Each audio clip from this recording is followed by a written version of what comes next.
A recent book that I read is How Ableism Fuels Racism by Lamar Hardwick. And I've read a number of books by Lamar Hardwick. He's a great pastor and author and autism advocate. He goes by the title Autism Pastor on some of his social media.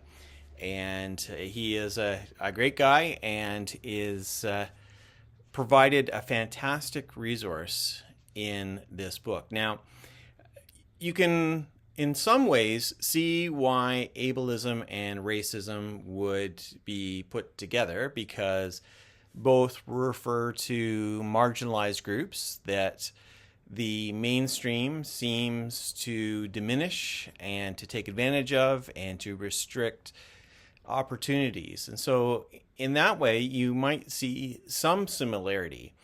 But Lamar Hardwick actually makes the argument in this book that they are connected, that they're not just parallel. It's not just a matter of people of color and people with disabilities happen to experience some similar things in society.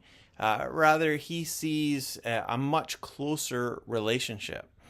And if you're suspicious of that and you're not sure how that connection can be, one of the ways is to think about why certain white people saw people of color as being less than.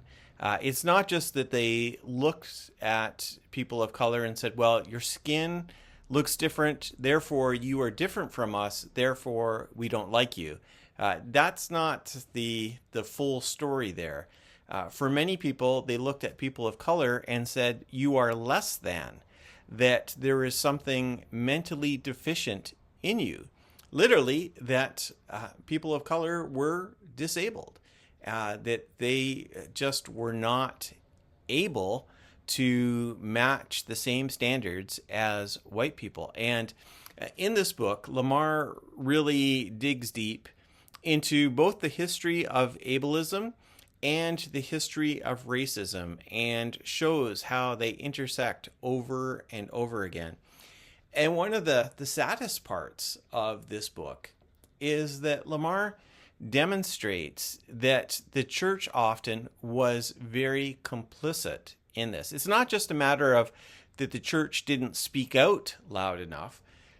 It was that oftentimes certain corners of the church actually strengthened those ideas, that churches would enable ableism and racism, that they would give a theological foundation for why those things were integral to society.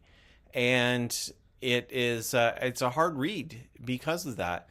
One of the things that people don't realize, at least people of newer generations, is that in the United States, when rights for people with disabilities came into place and there were new regulations about accessibility and ways in which to include people with disabilities, some of the loudest opponents were the churches. They were the ones who fought against it.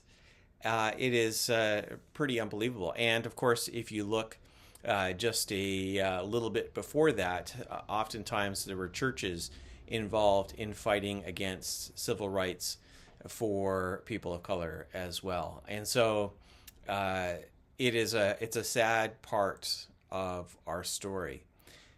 But I would suggest that you read this and reflect on why these things have happened, how the church has gotten caught up in this, and where has the church come from. I think the church has come a long way in both terms of ableism and racism, but there are still many battles to be fought. Now, there's going to be some people, especially more conservative Christians, are going to probably struggle with some of this. They're going to say, well, you know what, this sounds too woke.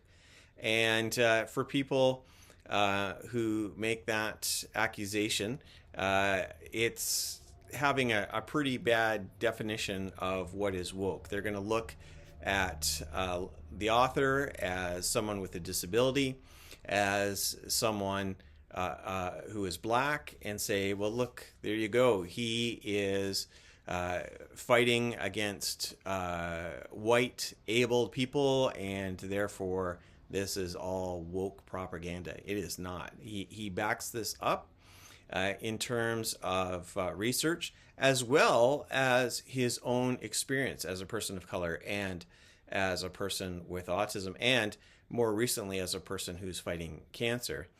And he makes a very, very convincing case here.